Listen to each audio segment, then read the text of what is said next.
ফেব্রুয়ারির প্রথমার্ধেই হবে নির্বাচন, দুনিয়ার কোনো শক্তি ঠেকাতে পারবে না, জানালো প্রেস উইং।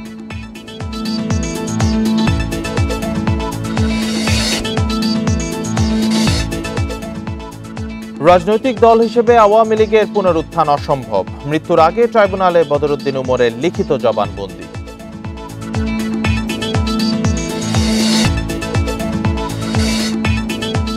ডাকসু নির্বাচনের জমজমাট প্রচারণা শেষে চলছে ভোটের গণনা, ক্ষণগণনা। সুষ্ঠু ভোটের প্রস্তুতি বলছে কর্তৃপক্ষ।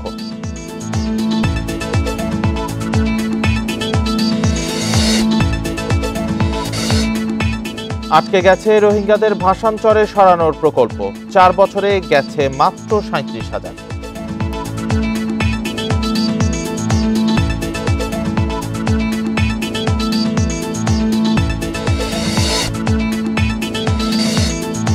পাঁচটি দুর্বল ব্যাংকে আমানতের টাকা তুলতে না পেরে বিপাকে গ্রাহক, একীভূত ছাড়া বিকল্প দেখছে না বাংলাদেশ ব্যাংক।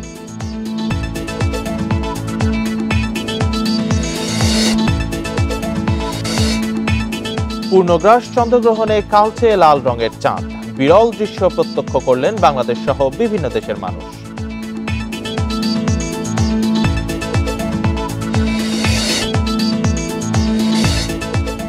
ইউএস ওপেনের পুরুষ এককে চ্যাম্পিয়ন আলকারাজ 6-2, 6-1 এবং 6-4 সেটে হারালেন সিনারকে।